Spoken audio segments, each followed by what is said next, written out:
Hi, my name's Andrew Cowan. I'm the Manager of Governance and Strategy at Campaspe Shire Council. Together with the North Central Catchment Management Authority and Victorian SES, we were successful in receiving some funding for the Resilient Rochester project. The project seeks to build the capacity and understanding and awareness of the Rochester community to prepare for and understand the risks of flooding in their local community. Rochester does flood, and it's important that the community take advantage of the information that they've been provided and have a look at the marker posts and the signs that you'll see more about in this local video.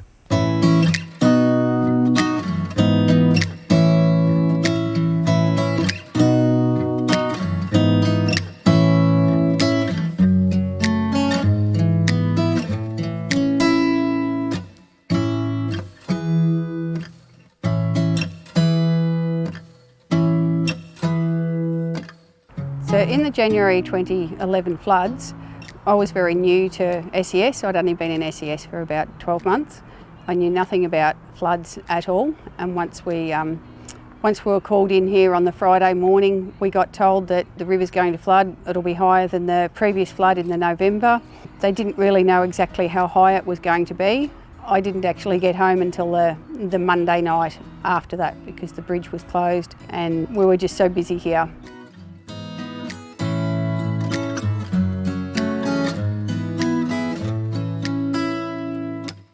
The 2011 flood, we weren't actually in the store at the time. However, I know from speaking to the previous owners that the store was impacted. It had roughly 100 mil of water through the floor. How do floods impact businesses? Well, obviously the time that you trade is going to be severely affected. So the lack of income coming in, the loss of stock or damage to the store, this can all take time. So we need to have things in place like making sure our insurance is set up right to factor in loss of business. We've also taken measures in buying trestles and changing our shelving around so that we can quickly move stock to a higher point. The flood here at this time was just amazing. It just came up so quickly and it went to places I've never seen before. So I live 3 blocks out from the highway and the water come to my front gate. Never ever thought that would happen. But the different places it went to was just amazing, and the pressures and the flow of the water was just very strong. Yeah, the 2011 floods were different altogether, and it was just unexpected. For me, it was unexpected. I went to the meeting we had here and I didn't expect it to, thought it'd be a flood, but I didn't expect it to be as big as what it was. I'm a fanatic of floods. I've seen most of the floods since the 1940s, and there's lots of floods that never come across the rail line. In 1939 was a big flood, and my mother got married in the Presbyterian church, and her family lived the far end of Victoria Street, which is about 3 or 4 blocks away. And to get to her wedding, she had to come to the church in a boat.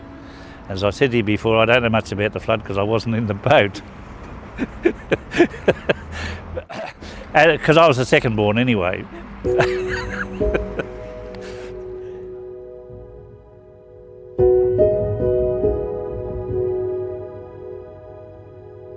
My biggest memory of January 2011 flood was I was 39 weeks pregnant, and it was very hot, it was very humid, it had rained all that week, and I remember just wanting to mow my lawns and hang my washing out, and everyone was in a bit of a fluster about the floods that were coming, but I was a bit blasé about it. So the level that the flood actually got to on our house was higher on the outside, but it was only just over the skirting boards on the inside.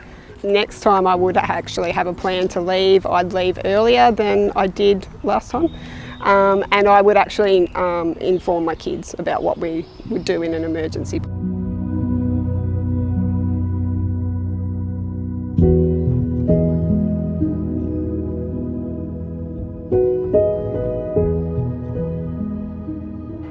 For the next flood, when it comes to Rochester, what I'd like to think we could do differently is utilise the data that we have recorded from the 2011 flood, utilise all the information that has been put together as far as floor levels And as far as the operational side, we will be able to get started straight away on working out how many sandbags, how many houses are likely to flood, how many overflow, who needs to lift their furniture as opposed to just sandbag. We just have that information to start with instead of acquiring it along the way. One thing I can remember from the 2011 floods was how quickly it impacted the town and also how much it isolated the town. My biggest learning curve was to listen to the emergency services when they come round to ask me to leave. So that's probably my biggest thing to learn, and to be prepared.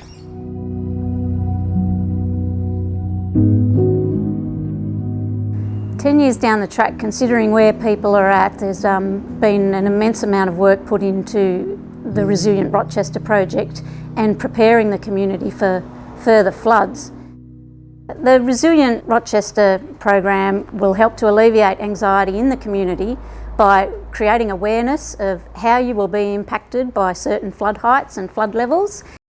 And the information sent out by the Resilient Rochester project is invaluable to every resident in the town, because it gives them an idea and it cuts out anxiety, and they'll know straight away whether they're going to be in trouble, and if they're going to be in trouble they can be better prepared.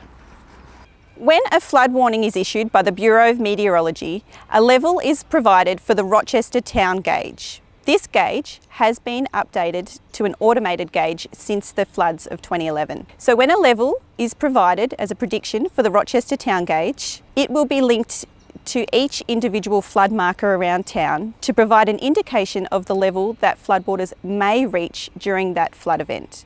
So for example, at this location, if a flood level is predicted to reach 115.2, that will be a major flood event in Rochester, and at this location it is expected to roughly reach this height.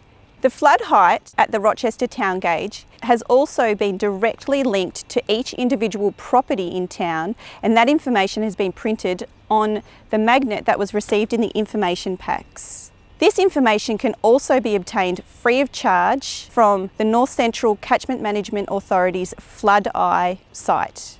So when the next flood comes and the prediction is given through the river gauge, every household will know exactly what their floor height is, and they'll be able to make decisions upon that to sandbag, or no, they won't be impacted by the flood, and they'll be able to then go help neighbours that might need help. My girls and I sat down and we looked at all the information. We had a look at the levels that would need to flood our house, and then we discussed the plan that we would have in the event of flood ever happening again. The package that's been put out, I think it's great information to everyone. Rochester was born on the lowest part of the Campaspe River. We understand that, we accept that. It's just a part of living in Rochi. To accept it is better than to ignore it. The Resilient Rochester project was funded by the state and federal government through the Natural Disaster Resilience Grant Scheme. The funding has allowed Council, along with the North Central CMA and Victorian SES, to implement a number of the recommendations of the Rochester Flood Management Plan. It has also assisted in flood warning systems being upgraded to provide more timely and accurate information during potential flood events. This includes automation of the Rochester town gauge. So the information that is out there now through the Resilient project is going to be critical.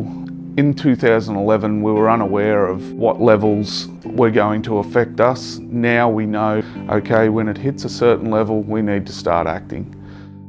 To see that the people pull together, and people who'd probably known of each other for a long time work side by side. I watched the trucks bringing in the sand and parking on the highway, and then as soon as they dumped it off there was probably 30 or 40 people shoveling it in the sandbags, and then another group of volunteers had put it on the utes and take it to the houses that required it. I love the community. Rochester's got a great community feeling. Everyone supports everyone, everyone looks out for everyone, looking after each other, and just the lifestyle. I love the country atmosphere, the community feel. It's big enough to have all the services, but it's small enough to be a community. They came and helped us, and it was just magic.